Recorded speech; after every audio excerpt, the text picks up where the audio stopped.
हर खबर पर होगी आपकी पकड़।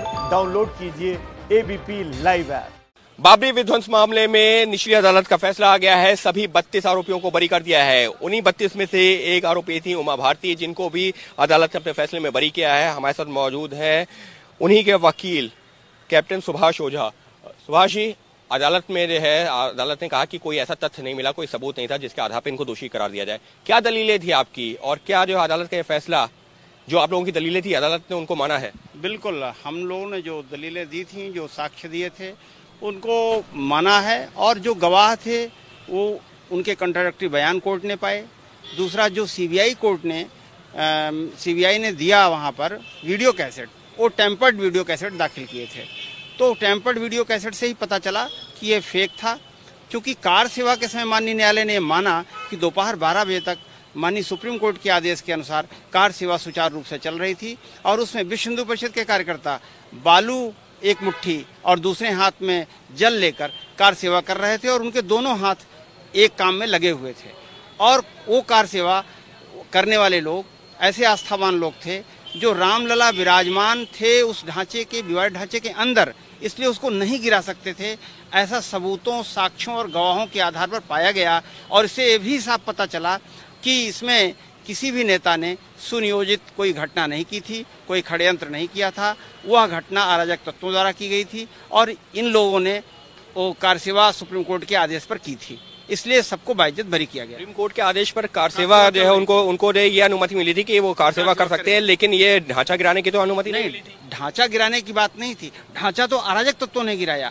ये लोग सुनियोजित, जो बात सीबीआई ने कही थी कि इनकी योजना षड्यंत्र था, वो षड्यंत्र किसी का नहीं था, क्योंकि वो योजना सुनियोजित कोई घटना नहीं हुई थी। वह अचानक अराजक तत्वों ने किया था उस घटना को, इसलिए लोग कोई दोषी नहीं पाए गए। लाल कृष्ण आडवाणी, उमा भारती, इन सबके ऊपर आरोप ये था कि जिस दौरान ये ढांचा गिराने की कार्रवाई चल रही थी, तो उस दौरान वहां पर पास ही में मंच था, वो लोग जो है भड़काऊ भाषण दे रहे थे, जिसकी वजह से लोग वहां पर गए और उन्होंने ढांचा गिराने की कार्रवाई की। बिल्कुल, आप ऐसा वहाँ दिखाई पड़ रहा है, लेकिन वहाँ जो सबूत और गवाह और कैसेट हैं, उसमें साफ पता चल रहा है कि ये लोग, जो लोग उधर बढ़ रहे होंगे या जो अराजक तत्व थे, उनको रोक रहे थे, शांति व्यवस्था की बात कर रहे थे, शांति स्थापना की बात कर रहे थे, और सिर्फ कार सेवा की बात कर रहे थे। यह कैसेट वीडियो कैसेट में दिखाई पड़ा है, क्योंकि कोर्ट ने भी, माननीय न्यायालय ने भी वो कैसेट को सुना, और हम लोगों ने उन कैसेट को चलवाया कोर्ट में। कोर्ट चलवाने के बाद सीबीआई ने भी माना कि हाँ, जो उसने दाखिल किया है वह यही है, और इसमें इससे ज्यादा कुछ नहीं है। उसमें पता चलता है कि वो शांति व्यवस्था की बात वो लोग कर रहे थे। तो मतलब आप लोगों ने जो दलील ली थी कि ये लोग लोगों को समझा रहे थे, शांति व्यवस्था मेंटेन कर रहे थे, कोर्ट ने उसको माना है। कोर्ट ने माना भी, और वही सबूत भी दिखाई पड़ते हैं उसी तरीके के। लेकिन यहाँ पर जांच एजेंसी के ऊपर भी सवाल खड़े कर रहे हैं। बहुत सारे ऐसे बयान भी सामने आ रहे हैं जो ये कह रहे हैं कि आखिर जांच एजेंसी जो है, जब इस मामले में, ठीक है, अगर 4 लोगों के खिलाफ सबूत नहीं थे, लेकिन बहुत सारे ऐसे भी लोग थे जो लोग खुद एक्सेप्ट करते रहे कि हाँ, हमने तो ऐसी कार्रवाई की थी, उनके खिलाफ भी कोई सबूत नहीं दे पाई।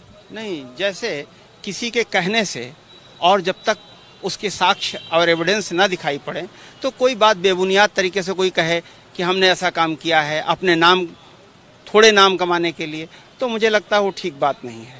और माननीय न्यायालय ने सभी एक एक बिंदु पर पूरी नजर डाली है। ये 28 साल का फैसला है, एक लंबा प्रयास हुआ है। कितने पन्नों का फैसला है, कॉपी मिली है क्या?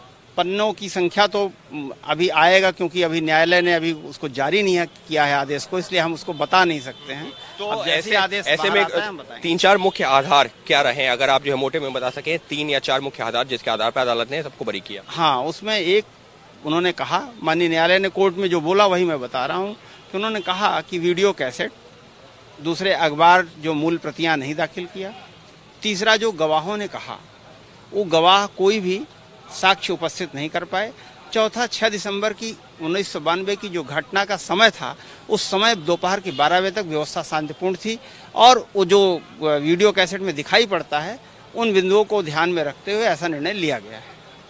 और इस दौरान उमा जी यहाँ पर अदालत में नहीं मौजूद थी? जी नहीं, उनको अभी कोविड में एम्स में भर्ती हैं, और उनको बहुत तेज बुखार है, इसलिए अभी बातचीत भी नहीं हो पाई है।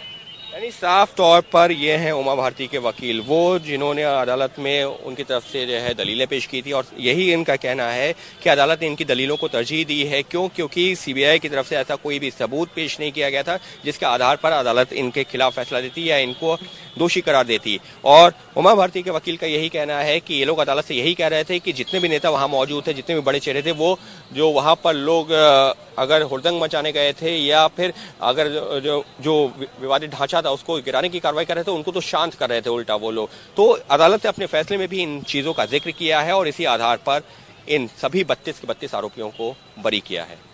एबीपी न्यूज आपको रखे आगे।